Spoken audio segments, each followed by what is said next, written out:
Last class में हम लोगों ने कोऑर्डिनेट ज्योमेट्री में डिस्टेंस फार्मूला के बारे में सीखा, ठीक है ना। और डिस्टेंस फार्मूले के बेसिस पर कुछ क्वेश्चन भी सॉल्व किए थे।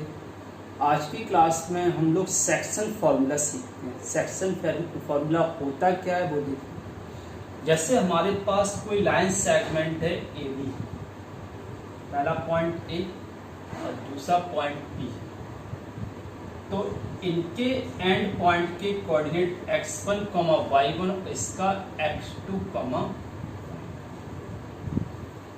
तो हमारे पास a और b दो पॉइंट हैं और इन दोनों पॉइंट को मिलाएंगे तो एक लाइन सेगमेंट AB। इस लाइन सेगमेंट AB पर एक P पॉइंट लाइन कर रहा है। एक P पॉइंट इस लाइन सेगमेंट पर मिड में नहीं है, एक ऐसी जगह है जो कि इस AB को किसी रेशियो में डिवाइड कर रहा है। तो एक P पॉइंट इस लाइन सेगमेंट AB को M1 रेशियो M2 में डिवाइड कर रहा है। समझ में आ गया? M1 रेशियो M2 का मतलब P पॉइंट का A से डिस्टेंस और P पॉइंट्स का B से डिस्टेंस। तो PA upon PB equal to question में गिवन है M1 अपॉन M2। और P पॉइंट कहाँ है? लाइन के अंदर है, मतलब इंटरनली वाली कंडीशन है, ठीक है ना।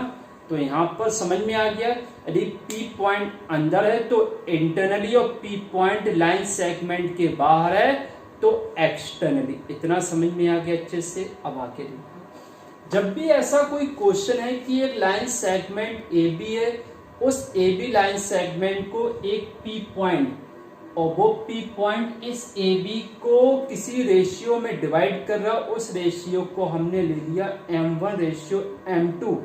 देन इस P पॉइंट के कोऑर्डिनेट हम कैसे फाइंड करते हैं, इसके लिए एक फॉर्मूला होता है, इसका डेरिवेशन भी होता है, ड्राइव भी होता है। किस तरीके से हम इस फॉर्मूले को ड्राइव करते हैं, तो अभी वो उसका डेरिवेशन सीखना जरूरी नहीं है, डायरेक्ट फॉर्मूला याद रखो। क्योंकि हम लोग 10th क्लास में हैं तो 10th क्लास के बेसिस पर केवल फॉर्मूले ही हम लोगों को बहुत अच्छे से याद रखना है, ठीक है ना। तो P पॉइंट के कोऑर्डिनेट फाइंड करने के लिए P इक्वल टू फॉर्मूला होता है, देखो P का इस साइड, देखो आप ये देखो P इस AB को दो पार्ट में डिवाइड कर रहा है, एक P का लेफ्ट एक P का राइट। तो P का जो पूरा लेफ्ट है वो 1 1 1 है, क्योंकि P के लेफ्ट में जो कोऑर्डिनेट है वो x1 y1 है और P के लेफ्ट में जो रेशियो वो m1 है। P के राइट में जो पॉइंट है वो x2 y2 है, P के राइट में जो यहाँ पर रेशियो है PB वो m2 है। तो देखो कंडीशन इसको इस तरीके से याद रखना है, जो 1 वाला आता है वो इस साइड जाता है, मतलब M1 की जितनी भी कंडीशन होगी वो 2 के साथ और M2 की जितनी भी कंडीशन होगी वो 1 के साथ। इस तरीके से फॉर्मूला देखो, हमें इनटू करना है, मतलब x कोऑर्डिनेट हमें यहाँ पर P पॉइंट के जो कोऑर्डिनेट होंगे वो x और y की फॉर्म में होंगे। तो पहले x मतलब x के लिए सारी पूरी कंडीशन x की फॉर्म में होगी, y कोऑर्डिनेट के लिए पूरी कंडीशन y की फॉर्म में होगी। तो मतलब x कोऑर्डिनेट यहाँ पर m1 को उधर x के साथ इनटू, तो m1 x2 फिर प्लस आता है।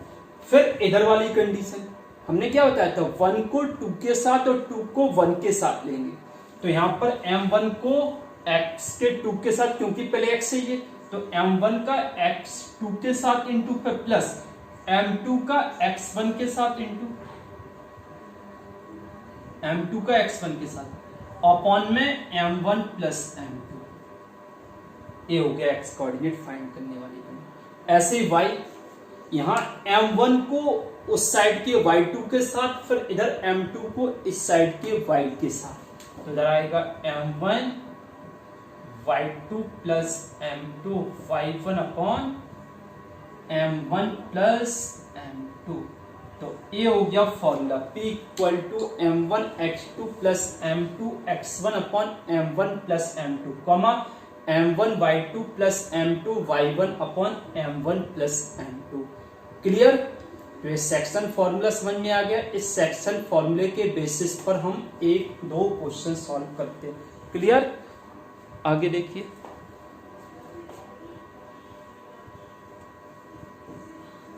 इसी में होता है mid point formula. Mid point formula क्या होता है? जैसे हमने कहा एक लाइन सेगमेंट ए बी है, ए कॉमा बी, ए पॉइंट के कोऑर्डिनेट x1 y1 और बी पॉइंट के कोऑर्डिनेट x2 y2। समझ में आ गया?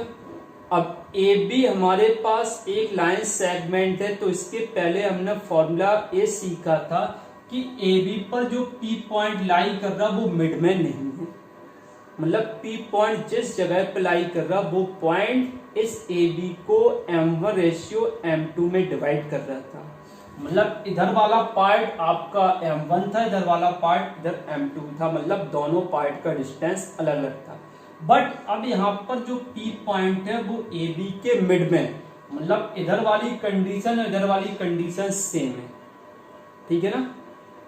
इतना समझ में आ गया। अब हम पी पॉइंट के कोऑर्डिनेट कैसे फाइंड करेंगे?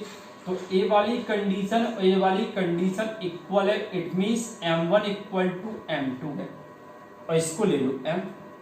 समझ में आ गया? मतलब यहाँ पर P का A से डिस्टेंस और P का B से डिस्टेंस इक्वल होगा, तभी तो P पॉइंट मिड पॉइंट आएगा। It means P A B को m1:m2 में डिवाइड कर रहा है और दोनों वैल्यू सेम है। समझ में आ गया? आप चाहो तो सेक्शन फॉर्मूले की हेल्प से हम सॉल्व कर सकते हैं। Section formula m1 x2 m2 x1 upon m1 m2, यही होता है ना फॉर्मूला। फिर m1 y2 m2 y1 upon m1 m2। अब आपको पता है कि P पॉइंट ए बी को जिस रेशियो में डिवाइड कर रहा है उस रेशियो के अकॉर्डिंग ए वाला पार्ट और ए वाला पार्ट इक्वल है। इट मींस m1 और m2 की वैल्यू इक्वल है, तो m1 और m2 को हमने m ले लिया, तो यहाँ पर m1 m2 की जगह m पुट कर दो, तो P equal to mx2 mx1 upon m comma my2 my1 upon m। इधर आएगा P इक्वल टू, ऊपर m कॉमन आ रहा है, क्या आएगा x2 x1 अपॉन नीचे आएगा 2m, इधर भी m कॉमन आ रहा है, तो y2 y1 अपॉन 2m। तो देखो m से m कैंसिल हो गया, इधर m से m कैंसिल हो गया, तो P की वैल्यू कितनी आ गई है x1 x2 अपॉन 2 और कॉमा y1 y2 अपॉन 2। समझ में आ गया? तो A हो गया है, यदि हमें कोई 2 पॉइंट गिवन है तो उन दोनों पॉइंट का मिड पॉइंट वाला फॉर्मूला, मतलब यदि कोई लाइन सेगमेंट गिवन है तो उस लाइन सेगमेंट के मिड पॉइंट का कोऑर्डिनेट क्या होगा, तो वो मिड पॉइंट फॉर्मूले से हम फाइंड करेंगे। तो 2 पॉइंट के बीच का मिड पॉइंट का जो फॉर्मूला है वो है x1 x2 upon 2 y1 y2 upon 2। अब इसके हम क्वेश्चन सॉल्व करते हैं। देखिए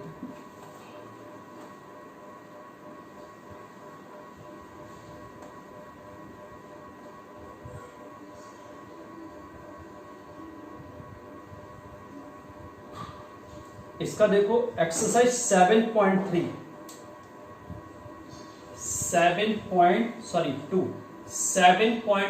एक्सरसाइज का फर्स्ट क्वेश्चन क्या है? 7.2 एक्सरसाइज का फर्स्ट क्वेश्चन देखिए, find the coordinates of the point which divides the join of -1,7 and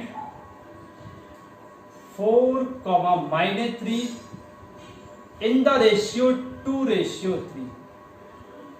तो यहां पर क्वेश्चन देखिए, हमें एक ऐसे पॉइंट के कोऑर्डिनेट फाइंड करना है जो इन दोनों पॉइंट को मिलाने वाली लाइन सेगमेंट को, ए हो गया ए और ये हो गया बी। तो ए पॉइंट के कोऑर्डिनेट -1,7 और बी पॉइंट के कोऑर्डिनेट 4,-3। अब यहां पर ए बी पर जिस पॉइंट के कोऑर्डिनेट फाइंड करना है वो पॉइंट इस ए बी को 2:3 में डिवाइड कर रहा है, तो वो ले लिया पी। और पी इस ए बी को 2:3 में डिवाइड कर रहा है, इट मींस M1:M2 = 2:3। समझ में आ गया। अब हम P पॉइंट के कोऑर्डिनेट फाइंड करते हैं। P = M1x2 + M2x1 upon M1 + M2, M1y2 + M2y1 upon M1 + M2। तो P = M1 की वैल्यू कितनी है, देखो M1:M2 2:3, तो M1 की वैल्यू 2 है, तो 2 × x2 कितना है, तो x1y1, देखो लिख दो x1y1 और ये है x2y2। तो x1y1 -1,7, x2y2 4,-3। तो M1 x2 की वैल्यू 4 प्लस M2 कितना है 3। तो जो रेशियो गिवन होता है उसमें जो पहला होता है वो M1 है, जो सेकंड वो M2 है।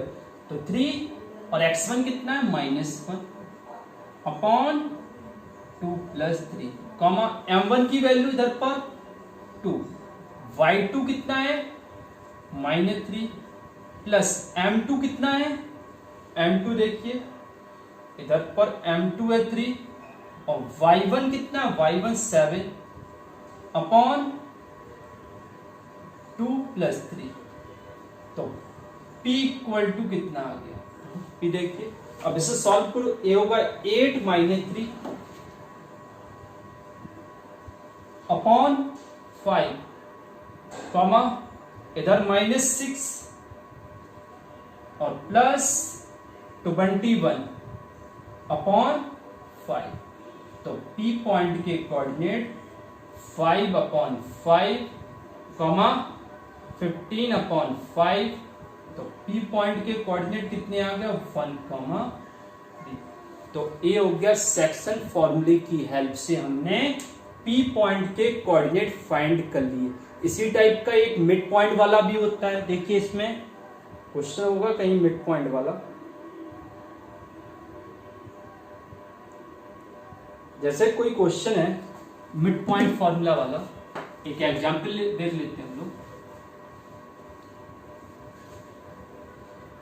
जैसे हमने कहा एक लाइन सेगमेंट ए बी और ए पॉइंट और बी पॉइंट के कोऑर्डिनेट हमें गिवन है। ए पॉइंट का कोऑर्डिनेट 2,5 और बी पॉइंट के कोऑर्डिनेट 6,3। तो इन दोनों पॉइंट का मिड पॉइंट हमें फाइंड करना है P। P क्या है, ए बी के मिड में है। तो मिड पॉइंट फॉर्मूले की हेल्प से P पॉइंट के कोऑर्डिनेट आ जाएंगे। P पॉइंट का coordinate P = x1 + x2/2, y1 + y2/2। तो P = x1 कितना है, x1 है 2। तो जो पहला पॉइंट है वो x1 y1 है, जो सेकंड पॉइंट है वो x2 y2 है। तो x1 2 + 6/2 और 5 + 3/2। तो कितना आएगा ये, तो P = 8/2, 8/2। तो कितना आ जाएगा 4,4। तो ये हो गया मिड पॉइंट फाइंड करने वाली कंडीशन। तो आज की क्लास में हम लोगों ने सेक्शन फॉर्मूला और मिड पॉइंट फॉर्मूला सीखा है। इसके बेसिस पर 1-2 क्वेश्चन भी हम लोगों ने सॉल्व किया, दोनों का एक एक क्वेश्चन सॉल्व कर लिया। अब 7.2 एक्सरसाइज में इसके बेसिस पर सेक्शन फॉर्मूला और मिड पॉइंट फॉर्मूले के बेसिस पर क्वेश्चन आपको मिलेंगे। क्वेश्चन सॉल्व करने का आप लोग ट्राई करना, ठीक है ना। आज की क्लास